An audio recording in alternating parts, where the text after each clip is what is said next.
Hi, Jason. Hi, Richie. How's it going? All right, man. How you doing? Really good.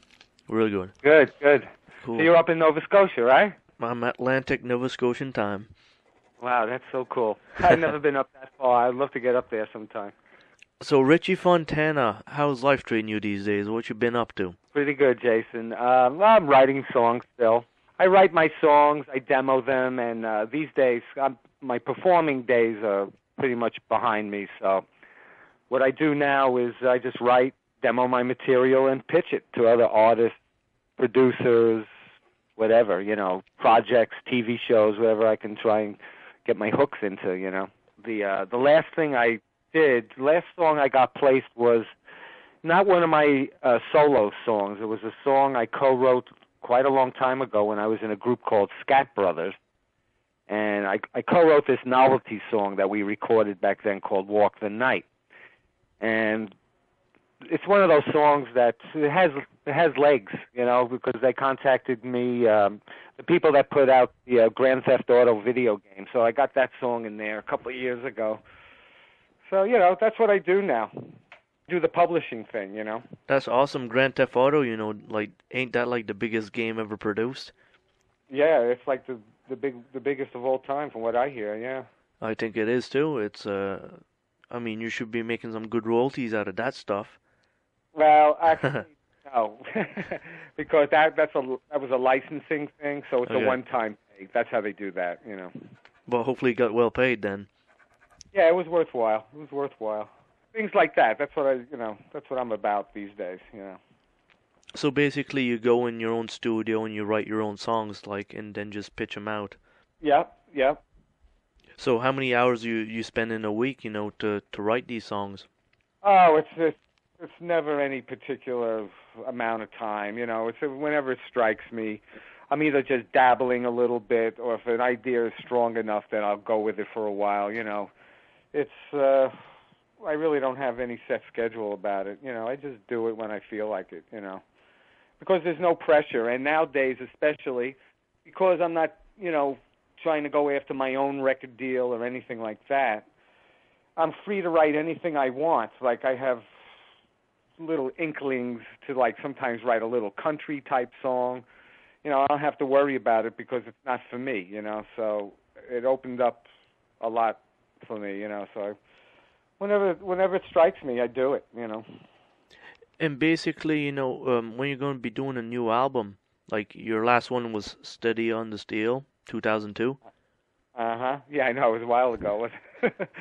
Well, that album was like a lot of those songs I wrote in the 90s, and I just decided at one point to compile them and to make an album out of it. And that's probably what I would do again once I have built up a pretty good stockpile of new material that I feel would be worthy, then I'll do it again. I'm not really thinking about doing it right now, though, If I get, like I say, if I get enough songs, I'll put some together and put another one out, I just sell that on my website, on richiefontana.com. Now let's go back a few years ago, that famous Paul Stanley solo album. Uh-huh. I'm sure that's your main claim to fame that everybody wants to talk to you about. Well, it's one of them, yeah. Now, how did you get chosen to do this? Were you, close to Kiss at that time? Yeah, I was. Well, how that came about was just prior to that, I was in a band called Piper with Billy Squier. Right. And we were handled, our management was Bill LaCoin, who also managed Kiss. So, at that time, we were, very close to them. It was like a family thing with the company, And I would see them all the time. And right before Piper broke up, one of the last things we did was we toured with Kiss. They requested that we open for them, so we did about 8 or 9 or 10 shows with Kiss. We opened for them at Madison Square Garden in New York and about 8 other cities, I think it was. And so, we knew them well, I knew Gene and Paul. And then Piper split up. I was working with Billy Squier after Piper because, he had decided to go solo, so the band, we disbanded. And while I was working with Billy on his new material, I got a phone call, that Paul was, the guys in KISS were getting ready to do their 4 solo albums, and Paul wanted me to come down and play. And it was my understanding originally that Carmine Appice was going to play on most of the album. So, but, we went down to Electric Lady Studios in New York. I cut those 4 tracks with Paul. But I wasn't even sure if they were going to really end up on the record. I didn't know if he was going to re-record them or what, Mm-hmm. So we cut those tracks, and a little time went by, and then he called me. He says, these songs are hot on wax. And he says, this is the album. So that's how I ended up on there. And, oh, by the way, speaking of KISS, I understand you're going to be interviewing Lydia Criss sometime soon. I don't know if you knew this, but Lydia is my girlfriend. Yeah, I kind of knew that too. It's been a little while. Okay, yeah, because yeah. then you'll talk about her book Sealed with a Kiss, and I'm in there. It's a whole interesting story of how that all came to be. Anyway, that's how it happened with Paul. And did you know Lydia Criss at that time? I knew Lydia. We didn't know each other well, but when we had Piper, when Piper was still together, and we were touring with KISS. I mean, I knew who she was. She was Peter's wife at the time, Peter Criss. And that was it, But many, many years went by. And Sean Delaney, who had worked with KISS and Piper, he co-wrote songs with KISS. He was the vice president of Coin Management, but he was more of the art person. And he worked with KISS, choreographed them in the early days, and co-wrote songs. And he ended up producing the second Piper album. And then he also formed the Scat Brothers, which I was in that. That was also a Coin Management. So it was a whole incestuous thing with the bands and everything in the company. And then, many years later, Sean was visiting New York. He was staying with Lydia Criss for a while. He called me up, invited me over, and we've been together ever since for 8 years now, Lydia and I. So, yeah, it all comes out of that whole scene, Then it must have been good. Yeah. Great. Ever notice this other coincidence? Bruce Kulick played with Billy Squier also. Yes, I believe Bruce did. Awfully weird coincidence. Something else interesting that might be of interest is after I did Paul's album, when we did Paul's album, rather, Bob Kulick, Bruce's brother, played on that with me, along with Steve Buslow, who was the bass player. Now, Bob Kulick and Steve Buslow, at the time, were both in playing with Meatloaf in his band. Mm-hmm. And so after we did Paul's sessions, we had this little studio clique going for a while. And Paul was asked to produce some demos for this group at the time. There were these 2 brothers, the Alessi brothers. And so Paul recruited the same guys again, myself, Bob Kulick, Steve Buslow. So we had this little studio clique going for a while after we did Paul's album. And I think Bruce was in on one of those sessions, too. So I kind of knew him as well from back in those days. Incredible how, close the family actually is. Yeah. There was a lot of people in and out, intertwined, connected one way or another back from those days, Also, I seen on your website, you kind of, in another interview you did, is your kind of possibility of a new KISS drummer, and that would have been you. Oh, that story, yeah. I'll tell you what happened there. I was living in L.A., in California, when I was in that group, Scat Brothers. And I got a call from Bill LaCoin's West Coast secretary. She called me up at the house. She said, come down here. I want to talk to you. So I go down to the office, and she said Bill LaCoin was with Gene and Paul, and they were talking about me. So I was being considered, but like I said in that interview, that other interview, it never came to be, of course, obviously. But right. Like I say, at that time, KISS had yet to be unmasked. Nobody had seen them with makeup on. I had already been in Piper. We had 2 albums out on A&M Records, and I was in this group, Scat Brothers. I was in magazines and, album covers and all that stuff. So my face had been seen. So they pretty much, I was just considered is all it was, I think. Because they needed somebody who was more of an unknown, really, So and that's when they got Eric Carr, Then eventually, of course, as did unmask themselves, took the makeup off. So yeah. but it didn't matter by then. So yeah. How would have Kiss be, in the '80s with Richie Fontana? We'll never know, will we? Yeah. I've always been affiliated with them in a way, mainly because of the Paul thing, but the Piper thing. It was always it was all under the umbrella of a coin management. That's where we all were. That's where we all came from. Now, for the recording, of that album, '78 Paul Stanley solo album, was Paul Stanley actually in the studio while you're doing your drum tracks and all that? Oh, absolutely. We played together. We cut the basic tracks. We were at Electric Lady Studio A, and I was at the drum kit. Paul was sitting on a stool playing guitar. Bob Kulick, Steve Buslow. We were all in a circle, and we pretty much learned the songs in the studio. Paul had the songs, and he played them for us just by himself, and we put the parts together. The parts for the rhythm track came together quickly, and we just started doing run-throughs, and when we honed it in, and we just started rolling tape. Back then it was still tape. The actual tape. The actual 2-inch tape, yeah. And that's how we did it. We just learned them right there in the studio, learned the songs, and tweaked it here and there, got the parts together, and we just laid it down. Paul was playing with us. He's on the rhythm tracks as well. The drum set, was it the Rogers or white drum set that we seen in your website? You got some sort of pictures, though. Oh, yeah, that was Gap Brothers, that record plant. No, I mean on Paul's album? Yeah. No, those drums, that was the studio drums, Electric Lady's studio drums. The house drums, rather. Mighty fine sound on that album, the tracks you were playing on. Yeah. The engineer was good, We got good sounds on it. Of course, that's the first thing you do when you get in there is get drum sound. And, those were the house drums. Are you kind of happy, that you appeared on the Paul Stanley album, considering it's like, high up there in the solo albums? Oh, very much. Very much. I'm very happy to be a part of that, I'm a part of history. As a matter of fact, I'm in that, they put out that box set, and I forgot what it was called. Is that History? There's so many different things they put out, but... Kiss Icons?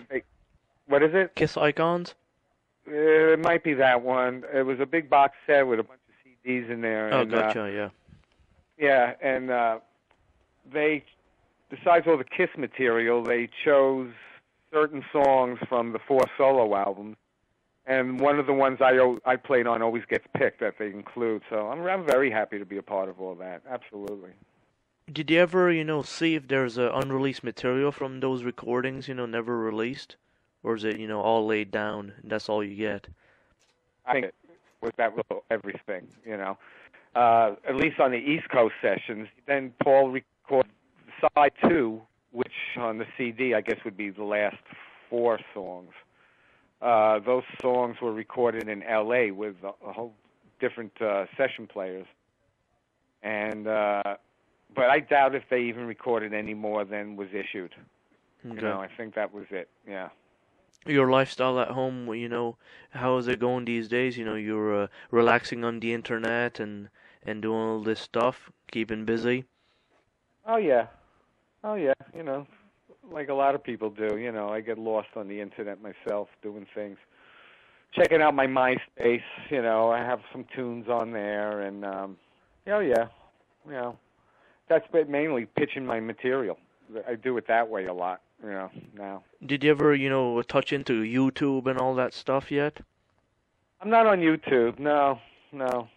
I should, though. I'm pretty get lazy about doing all that stuff, But, no, I'm not on YouTube. I mean, iTunes, but not YouTube. Yeah, maybe iTunes, eventually. At least you get paid on iTunes. Right, exactly. For those days in recording with all your groups, you have, a collection of videos, that's unreleased. Let's say with the Billy Squier, stuff, the Piper. The weird thing is about those days, there's hardly any footage of Piper, the band we had. I don't even know of any, actually. But, I have some videos, Scat Brothers. That band did 2 albums, and we did a real quickie video for the second album was only issued in Australia. was an album called Rico and the Ravens, and we did a quick video when we got down there for that. But there's not a lot. The other thing is, some years later, more towards the mid '80s, '83 and through '85, something like that, I was Laura Branigan's drummer on the road, and there's a whole. It's about an hour long. It's a 1 hour live video that we shot at Caesar's Palace in Lake Tahoe back then, which was a commercial release. I have those things. I have live recordings. Radio, Westwood One radio live recordings with Laura, things like that. But yeah, I have my archives, When's the last time you ever talked to Paul Stanley? Or Billy Squier? Billy, I'm in touch with. Bill. Okay. We keep in touch here and there on the whether it's email or whatever. Paul, I haven't talked to in ages. I haven't spoken with him in ages. But Billy, I'm still in touch with, yeah. He just did the Ringo tour a couple of years ago, last year and 2 years before that. So he was in good company in recent times. Do you still play drums to this day? Actually, I don't. No, because there's no need for me to do it, because I play other instruments, obviously, as you know, for my CD. Right. So I'm more concerned with the songwriting. I play guitar, a little bit of keyboards, write my songs, and if I need to demo them, I just program them because it's economical and it's all I need to do, So no, I haven't actually been drumming. I evolved beyond it, even though it's still in my head. It's part of me still, but in the context of my own material now, So I really don't need to actually play a drum kit anymore. Now, when you're, younger kid, did you play the drums constantly? Oh, yeah. Yeah, probably tons of hours. Tons and tons of hours, yeah. I had my little local bands in my neighborhood where I grew up here in New York, And I was fortunate in one way. Growing up in New York City, when I was like a teenager, like a lot of kids were in cover bands, mostly, doing their material of their favorite artists that they admired and stuff, which I did a little bit of that, but I always managed to find people or run into people who were like creative and wrote their own songs and stuff, so it was always like an open book like that. So I started off like that. I was able to be creative, but yet still be influenced by my favorite artists, my favorite drummers, Ringo Starr, John Bonham, B.J. Wilson of Procol Harum, people like that, Mitch Mitchell from Jimi Hendrix, Keith Moon. Yeah, those were my guys when I was a kid, the people I admired. Well, that's great, Richie. A really great interview. Thanks, Jason. Pleasure talking to you finally. Now, you sent me your CD quite a while back, probably 2 years ago or something. And yeah, I think so, yeah. I think it's quite interesting, the material you released on it. Thank you. And it is commercial in a sense also, to get airplay. Now, does this CD still get airplay, let's say, in America? I don't know. I really don't know if it has been, because it's not a release put out by a major label or anything. It's a homegrown CD. So I don't know who's playing it, I really don't.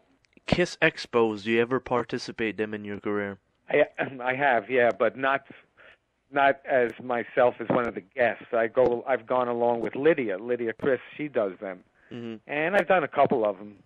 When I used to have them in New York, in the New York area, I did one in Allentown, Pennsylvania, which is the last time I saw Bruce Kulick. That was I think a few years ago, and I did a couple of them.